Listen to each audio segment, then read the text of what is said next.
Hello, everybody. I am Bahaudin Mujtaba, and I want to thank Dr. Ladda and all of the faculty and administration at your university for inviting me to be a guest speaker, guest lecturer for the topic of developing a global entrepreneurial mindset. So I will talk about different topics related to the development of a global mindset, but more specifically, entrepreneurial mindset. And the goal here would be to hopefully understand what entrepreneurship means and how we can apply it with an open mind across the globe. The idea would be to develop some of the practical skills that we can adapt to any situation, and more importantly, topics that you can research, empirically test, write about in different contexts, to create hypotheses and try to get a data to either support them or reject the proposed hypothesis, so you can actually publish them and use them for future teaching purposes. So that's the idea for development, discussion, and creation of reflection on entrepreneurial thinking on a global scale. There are many different topics that you've already been reading related to entrepreneurial thinking. So the first and critical component for my lecture would be to develop that mindset.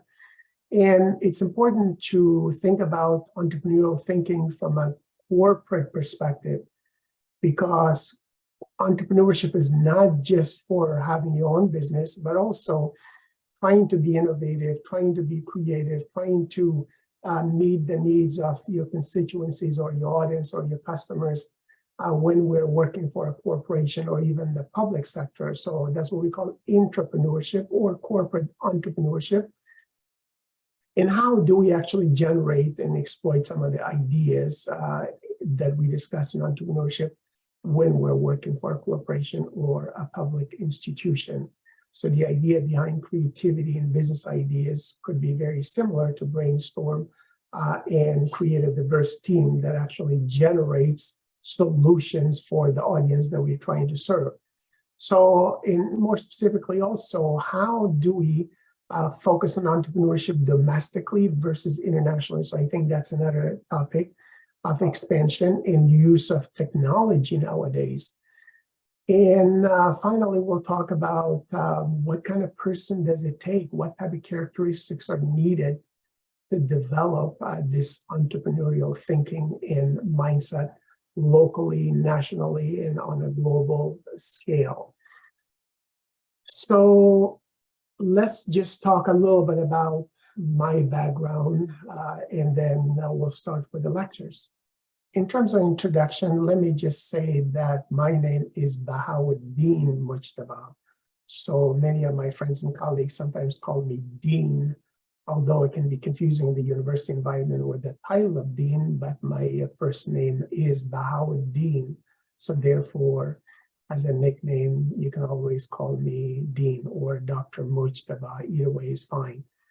I finished Fort Myers High School here in the state of Florida. I went to Edison Community College for 2 years, studying computer engineering, graphics, and got my Associates of Art degree.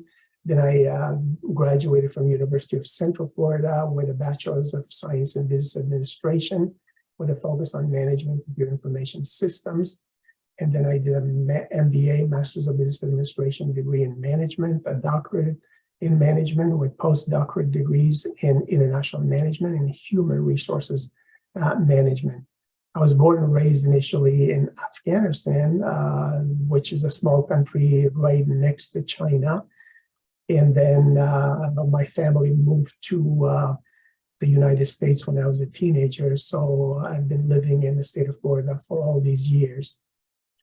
And my life philosophy is to live with a purpose, love that purpose unconditionally, and learn about that purpose on a regular basis. And last but not least, to laugh often. So I call this the 4L model or 4L philosophy for my life. Because things do not always go the way we want it to go. So sometimes we just have to say, well, that was a good try, but tomorrow is another day. So laugh it off and start brand new, because every 24 hours, you have a new chance, a new day in the morning to get up and get motivated and continue pursuing your goals, whether they are academic goals or professional goals. Either way, the key is to identify what it is you want and then go after it in a strategic manner. When we think about entrepreneurial mindset on a global scale, we mean the entire world can be your audience, your customers, your clients, your vendors, and they can be your suppliers as well. So if you simulate a world population of close to 8 billion people, what would that look like in terms of percentages? Well, let's see. So if we see the entire population of $7 to $8 billion as a village of, let's say, a 100, maintaining all existing ratios, then the village would look like this: 57 Asians, 21 Europeans, 14 Western individuals, and 8 Africans. What's interesting is that 70 people would be unable to read, 80 people who live in substandard housing, 50 people who suffer from malnutrition, and 1 person who has graduated from college. And obviously, even fewer would have graduated with a master's degree or doctoral degree. So these ratios were fairly true for the year 2000 when it was estimated, and it's not far off. It's not very different in today's environment 2 decades later, although the population has been on the rise, and estimates are that eventually we'll get to about 10 billion people and then it will level off. But we see in many countries, obviously, population has been leveling off, and countries are having difficulty in maintaining their existing populations. So think about the entire world. How can you meet the needs of Asians, the needs of Westerners, the needs of Africans, the needs of those who are well-educated versus those who are not well-educated, the needs of those who can read versus those who cannot read? So all of these are your audience, and with modern technology, you can certainly reach them on a global scale nowadays. Whether you are doing your studies in China, in the United States, or in Thailand, or any place, the key is to reach the global audience. And obviously, you'll have a beautiful campus there in Bangkok of Thailand. I've visited many, many times over the past 2 decades, and Dr. Ladda and the rest of the faculty have been very kind to host me at the campus. So I look forward to seeing all of you there someday.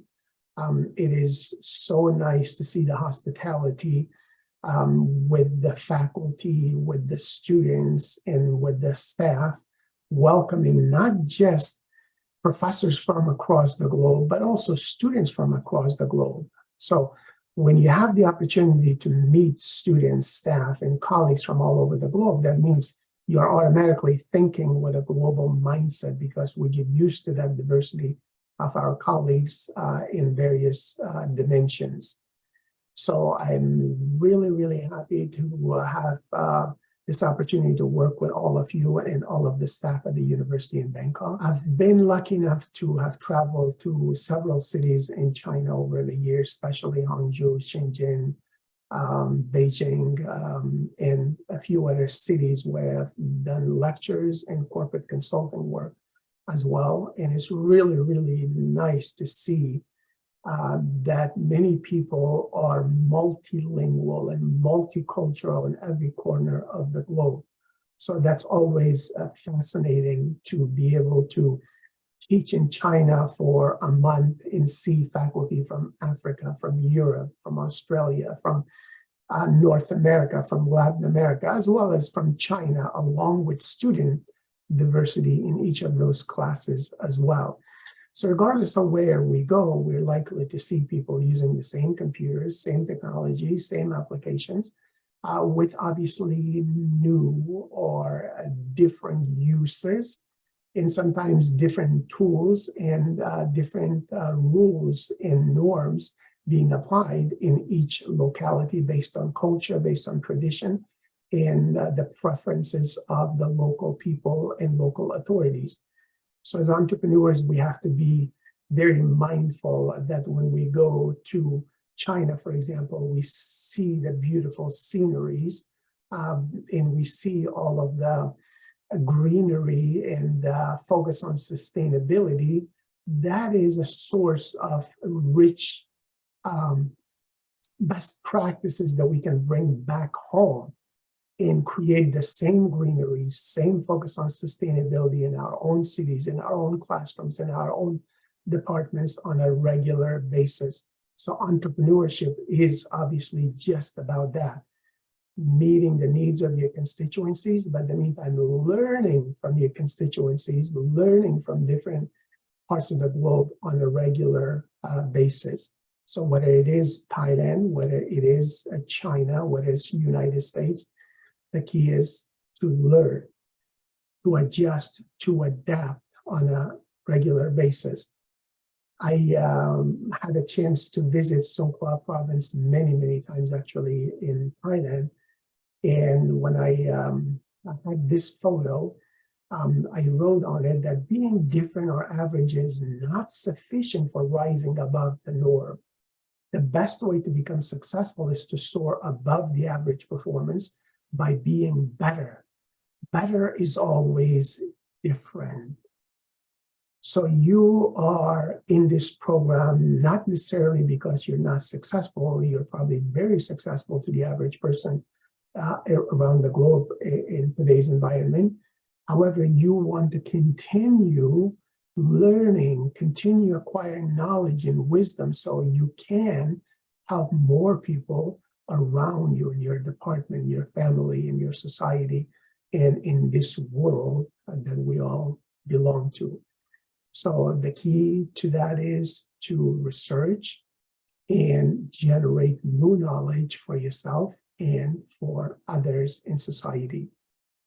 As always, as you're doing this, especially as academicians, I encourage you to aim to be an ethical entrepreneur, be an ethical researcher, and hold the highest standards for yourself and those around you as you generate new knowledge and hopefully publish your findings. Thank you again for having me in this program, and I look forward to seeing all of you hopefully face-to-face one day. Good luck in the program. I can always be reached through my email, which is mujtaba@nova.edu.